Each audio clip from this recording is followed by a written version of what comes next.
복잡하게 또 때로는 아주 거칠게 전개되고 있는 전국 현안들에 대해서 이번에는 전 청와대 정무수석 최재성 수석과 함께 짚어보겠습니다. 자, 의원님 어서 오십시오. 안녕하세요. 지난번 나오셨을 때 이번 재보궐선거 관련해서 뭔가 민주당이 좀 전략을 잘못 짠 것 같다. 이를테면 윤석열 정부에 대한 무슨 심판선거 구도가 맞았는데 뭐 좀 구도가 좀 잘못된 것 같다. 이런 취지의 말씀을 하셨는데 지금 이제 재보궐선거가 딱 일주일 남았네요. 어떻게 보십니까? 보통 이제 재보궐선거 같은 경우 뭐 물론 이제 동시선거도 마찬가지입니다만 그 선거를 관통하는 하나의 그 포인트가 있거든요. 네. 그래서 뭐 지난 총선 같은 경우는 윤 정권 이제 심판. 네. 그다음에 여당은 고전적으로 뭐 국정안정론.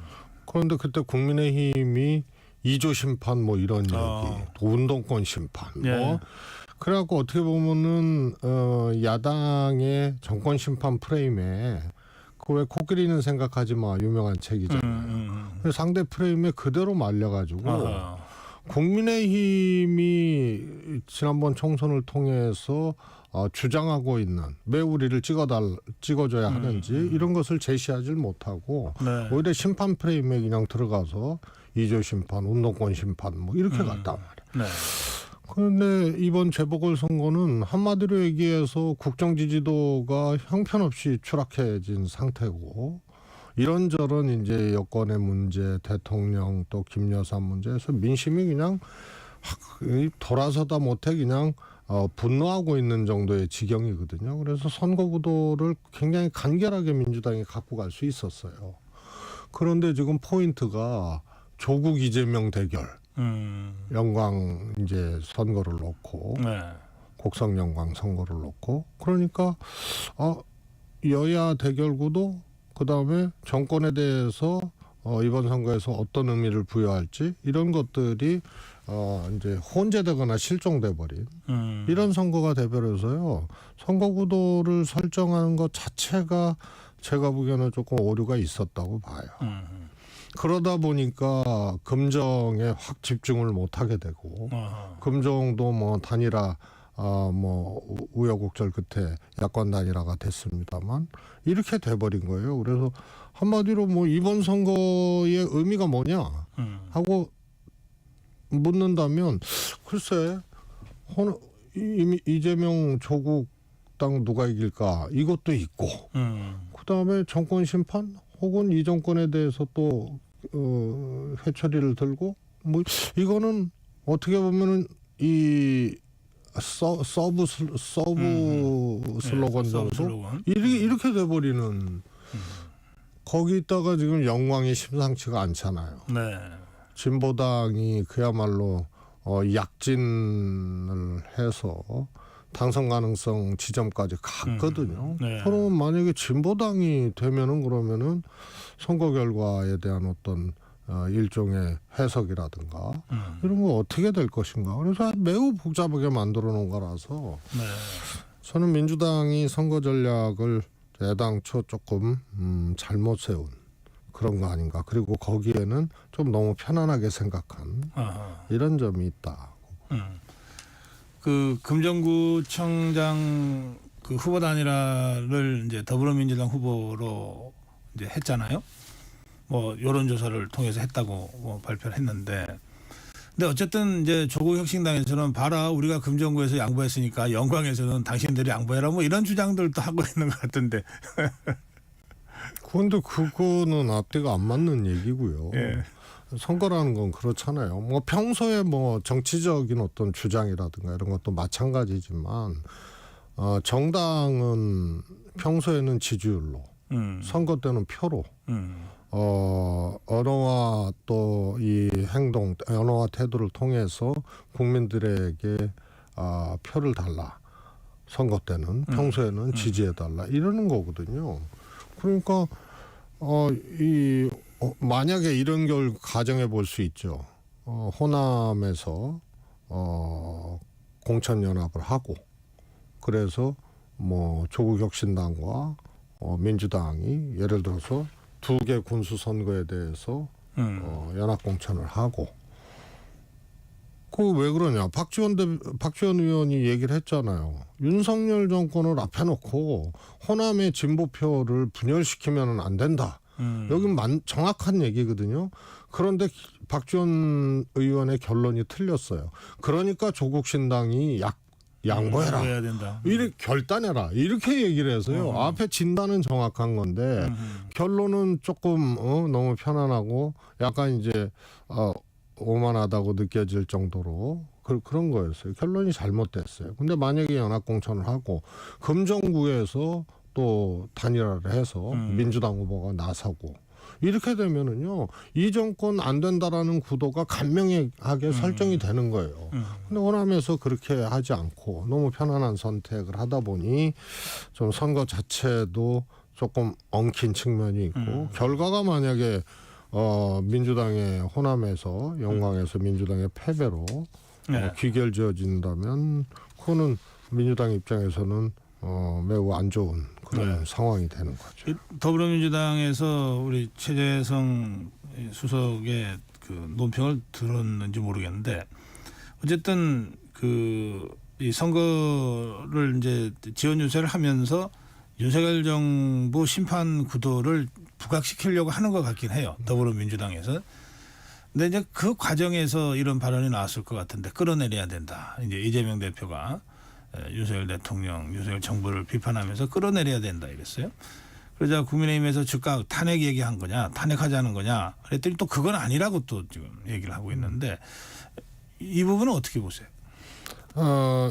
이제 그야말로 말 자체에 대한 어떤 이재명 대표 말 자체에 대한 해석은 다르게도 볼 수 있고 또 같게도 볼 수가 있거든요. 다르게 본다 하면 민심에 호소를 하는 거죠. 그 탄핵이라는 거는 끌어내리는 유일한 절차는 아니거든요.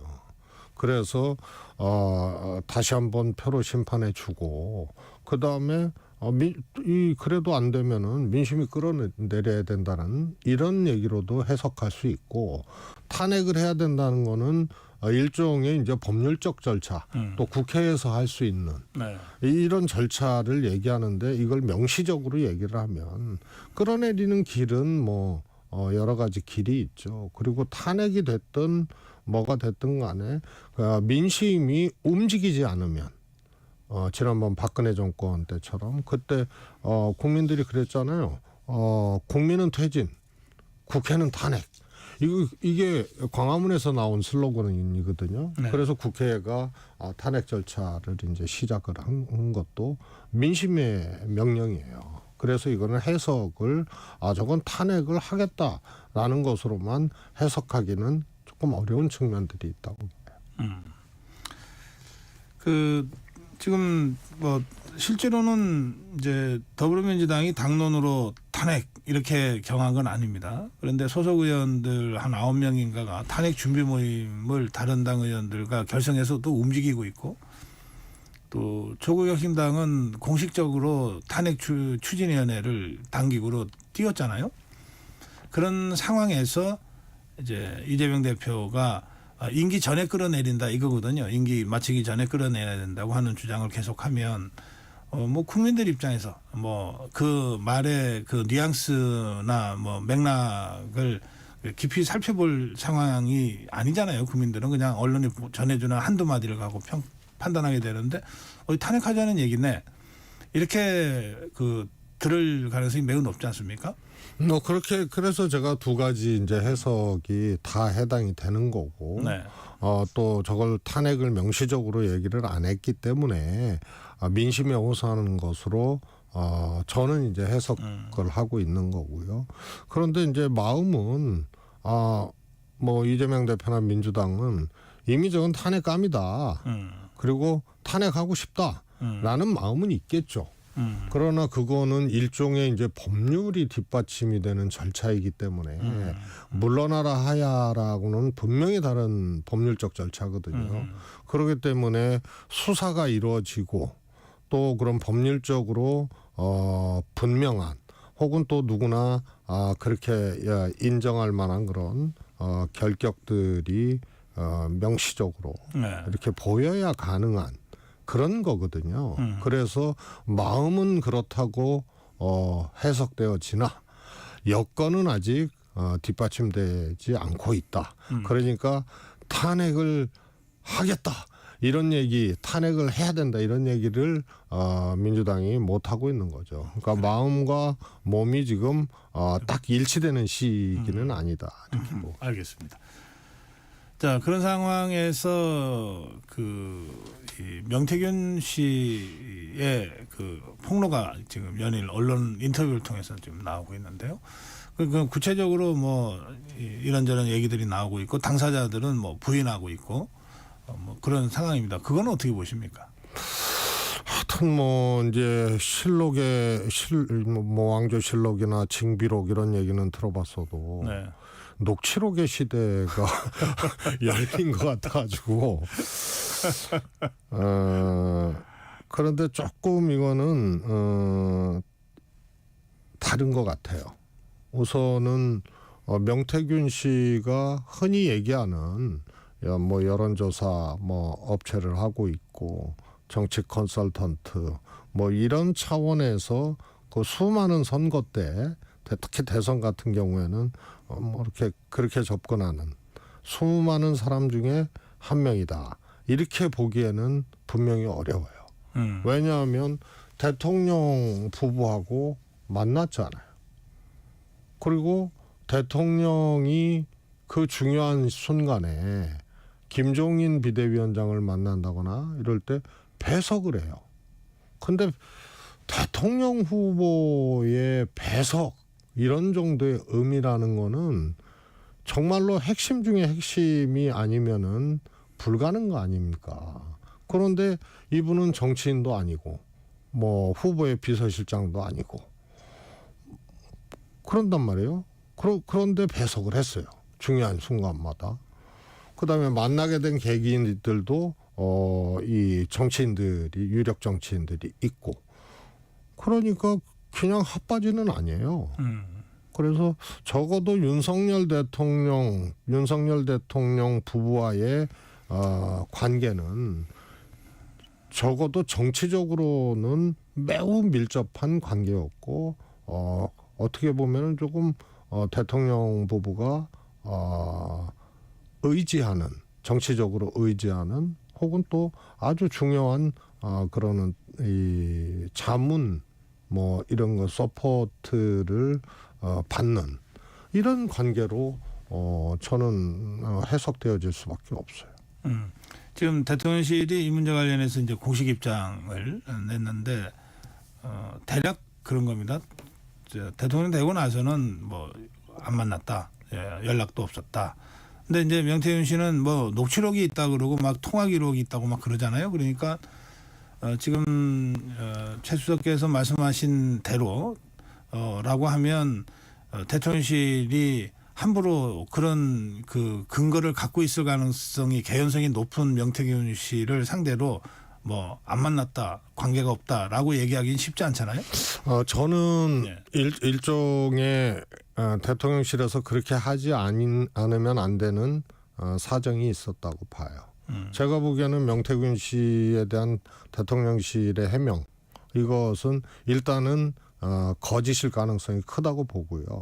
뭐 이준석 대표도 얘기를 했고 심지어는 뭐 나는 뭐 그 후에도 텔레그램 문자 명태균 씨하고 이 김건희 여사 대통령 부부하고 텔레그램 문자 오간 그런 것도 봤다. 이렇게 이준석 의원이 이렇게 얘기를 하고 그래서 적어도 뭐 두세 번 보고 뭐 안 본 이런 거는 아니라고 봐요. 왜 거꾸로 얘기하면요. 두세 번 보고 손절할 사이면 어떻게 그 중요한 순간에 배석이라는 거를 했단 말이에요. 저도 이 문 대통령 관련돼서 당대표 시절에 제가 사무총장하고 김종인 비대위원장 이제 모실 때 네. 마지막 순간에 그 자택으로 찾아뵙고 그때 제가 배석을 했거든요. 네. 그런데 그냥 민간인 여론조사 업체 수많은 사람 중에 하나 어떻게 그런 순간에 배석을 하고. 그래서 대통령실 해명이 거짓일 가능성이 큰데, 근데 왜 저렇게 해명했느냐. 어떻게 보면은 이제 너 그래봤자 더 자신을 명태균 씨는 일종의 자기 구명운동을 하는 거고 자기 방어를 하는 거고 거기에 대통령 부부와의 관계라든가 물론 이제 사이가 이제 손절이 된 사이이지만 그 전에 밀접했던 관계 속에서 내가 스모킹건이 있다, 내가 폭탄이 있다 이렇게 이제 일종의 시위를 자기 방어를 위한 시위를 하는 거거든요. 그래서 대통령실에서 저렇게 자르고 나오는 것이 결국은 뭐 폭탄은 뭐 자르든 안 자르든 터질 테면 터질 거고 네. 또 안 터질 거면 안 터질 거고 또 검찰이 다른 문제로 명태균 씨를 구속을 하거나 이랬을 때 지금 수사가 시작됐어요. 그걸 뭐 대통령이 오더한 것도 아니고 그러니까 저거는 터질 폭탄이면 터지는 거고 그리고 안 터질 폭탄이면 명태균이 안 터질 테고 그런데 여기서 명태균 씨와의 관계를 밀접한 관계였다. 또 아주 중요한 관계였다. 이렇게 갖고 나갈 수는 없으니까 그냥 자를 수밖에 없는 거죠. 터질 거면 터질 거고 안 터질 거면 안 터질 거다. 그러면 이제 못 터뜨릴 가능성이 이제 있다라고 보는 명태균 씨 거죠. 측에서. 통상 그래요. 통상 시위하다가 결정적인 게 있더라도 못하거나 이제 꼬리를 내려버리는 이런 게 이제 통상 그렇죠. 그럼 아무런 권력이 없는 거잖아요. 그래요. 이 상황은 좀 더 지켜볼 필요가 있겠어요. 자, 김건희 여사에 대해서 지금 그동안 김건희 여사 특검법 이렇게 이제 특검법 공세를 폈는데 대통령의 그 제2요구권이 재표결 과정에서 이제 부결되면서 여러 차례 지금 완전 실패한 겁니다. 근데 계속 하겠다는 거 아닙니까? 그러면서 동시에 국회 규칙을 고쳐서 상설특검을 발동하겠다. 이거는 거부권 행사를 못하지 않냐. 근데 그것도 김건희 여사를 겨냥한 겁니다. 이렇게 되고 국민의힘 쪽에서는 한동훈 대표가 어제 공개적으로 김건희 여사 공개 활동을 좀 자제해야 된다. 이런 주장을 한 거죠. 이 상황을 좀 전체적으로 어떻게 보고 계신지요? 저는 뭐 민주당에서 상설특검법 관련돼서 일종의 이제 지금 특검법하고 상설특검법하고 차이가 있다면 상설특검은 그야말로 대통령이 이제 특검을 아무런 이제 뭐라 그럴까 제어나 견제를 받지 않고 특검을 지정할 수 있는 거기 때문에 그래서 조금 야당 입장에서는 이제 조금 아쉬움이 있는 거죠. 그런데 그렇게 뭐 갈 수밖에 없는 상황 계속 제2요구권을 발동을 하고 제2가 되질 않고 그러면은 이제 언제까지 갈 수는 없지 않냐. 그러나 야당은 여전히 특검을 주요 수단으로 삼을 거예요. 앞으로도 계속 정치적으로는 그렇습니다. 특검법을 계속. 이번에도 이제 저는 김건희 여사 특검법은 사실은 여당 입장에서는 매우 위험한 걱정스러운 사안이라고 보거든요. 이번에 이제 내표가 이탈을 한 거 아닙니까? 근데 이런 심리가 작동할 수 있어요. 지금 대통령의 지지율이 떨어진다는 거. 그리고 집권 여당인 국민의힘이 그야말로 헤매고 있다는 거. 민심으로부터 지탄받고 있다는 거. 민심이 위반되고 있다는 거. 이거는 다른 얘기로 얘기하면 그 원인 중에 김건희 여사가 차지하는 게 굉장히 크거든요. 그러면 눈 뜨면은 김건희 여사 문제인데. 그런데 이게 그냥 단순한 뭐 추문이나 혹은 단순한 어떤 뭐 실책 또 뭐 국민 밉상 이런 정도가 아니고 뭐 인사 또 아주 구체적으로 정치에 관여하고 뭐 이런 것들이 이제 막 녹취를 통해서 나오고 이러니까 조금 과거의 영부인들하고는 완전히 다른 그런 거라서 뭐 사실은 권력의 일인자 뭐 이런 얘기까지 나오니 최상병 특검법과 같이 대통령과 직접 연관된 특검을 여당이 찬성할 수가 없잖아요. 그거를 온몸으로 막기도 힘겨운데 김건희 여사까지 막아야 되느냐. 근데 이게 민심이 떨어지는 아주 주 요인이거든요. 곁가지가 아니고 김건희 여사 문제가. 그래서 제가 보기엔 이거는 여당에서도 마냥 방어만 하기는 어려운 사안들이 있고, 여기에 지금 얘기하신 윤한 갈등, 또 한동훈 대표도 살아야 될 거 아니에요, 정치적으로. 그냥 있으면 지금 고사되는 거거든요.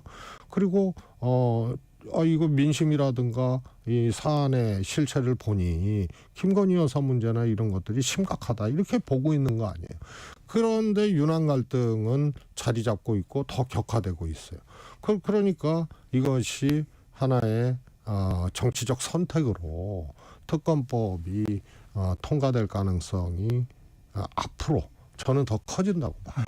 그러기 때문에 민주당에서는 그냥 두 수레바퀴를 굴린다.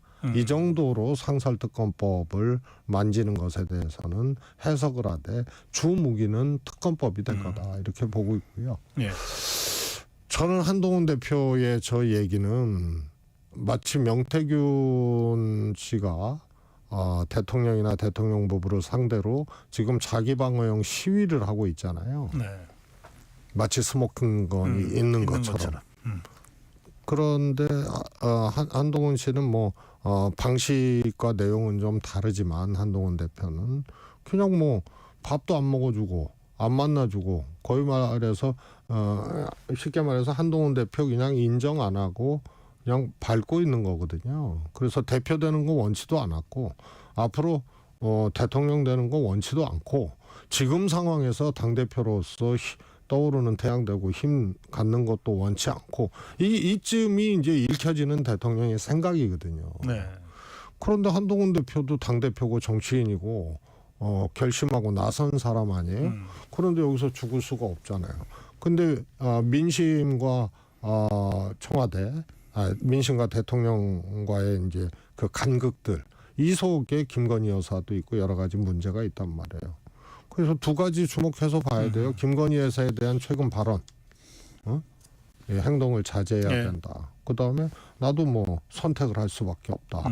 뭐 이런 얘기라든가. 그 다음에 또 주목해 봐야 될 게 김대남 씨 녹취록 관련돼서 서울의 소리에 공격 사주를 하잖아요.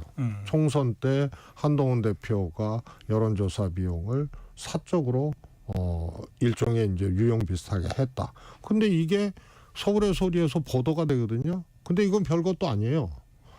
뭐냐면은 총선 백서 TF에서 해당 문제가 거론이 됐는데 이게 대통령실로 샌 거고 그 김대남 씨가 대표 경선 과정에서 또 나경원 캠프에 가 있거든요. 그래서 이런 정황을 보면 그때 김건희 여사 문자를 읽고 씹었다 이거 알잖아요. 한동훈 대표 소위 말해서 대표 당선을 방해하기 위해서 그 문자 일십 사건이라는 것이 이제 대통령 발로 뭐 이철구 의원 거쳐서 그렇게 어떻게 보면 흘려진 거다. 이게 이제 일종의 공작으로 보는 거거든요. 한동훈 대표는. 근데 요것도 공격사주 문제도 단순히 그냥 김대남 행정관이 한 행위로만 보질 않고 공작으로 보는 거예요. 그게 자료가 유출된 거거든요. 백서 자료가. 그러니까 당무감사하고. 근데 여기서 중요한 말을 해요. 국민의힘 자체 감사로도 안 되면 대한민국 사법 시스템이 있다 이 얘기거든요. 그럼 고발하겠다는 얘기예요. 그러면 한동훈 대표도 이거는 뭐 권력이 움직였다고 보는 거예요. 자신에 대한 공격 사주가. 그래서 이것에 대해서 끝까지 자기는 사법 시스템을 하려고 다시 말해서 고발해서라도 이거는 내가 쥐겠다는 얘기거든요. 예. 그래서 매우 지금 명태균 씨하고 비슷하게 벼랑 끝 전술로 지금 한동훈 대표도 가고 있다 이렇게 봅니다. 수석 말씀 중에 그 두 가지 부분은 제가 확인하기가 어려워서 이를테면은 당의 그 여론조사, 여의도연구원 조사가 대통령실로 유출됐다 이런 취지의 말씀이 있었는데 그건 제가 여론조사가 아니고요. 예, 총선 백서 TF가 있잖아요. 총선부에서 TF 예, 그 내용이 어떻게 그러니까 클릭할 수 있느냐. 예, 그 부분하고 그다음에 저 일십 논란이라고 예, 한 그 부분 관련해서 이철규 의원 얘기 잠깐 나왔잖아요. 네네. 예, 그 부분은 저는 이제 확인이 보도된 잘안 돼서, 내용을 예, 그렇게 이제 예, 의심하고 그런 이제 있다. 추정과 의심이 있다. 이렇게 표현하시면 보도 정확합니다. 내용입니다. 예, 그렇게 하시고요. 그 이제 질문은 이겁니다. 전 정성호 의원 발언을 좀 이렇게 주의 깊게 봤는데요. 그러니까 그 발언을 제가 다 옮길 수는 없지만 취지는 이겁니다. 한동훈 대표가 윤석열 대통령과의 차별화를 결국은 할 거다. 근데 시점은 지금이 아니라 내년 2월쯤 할 거다.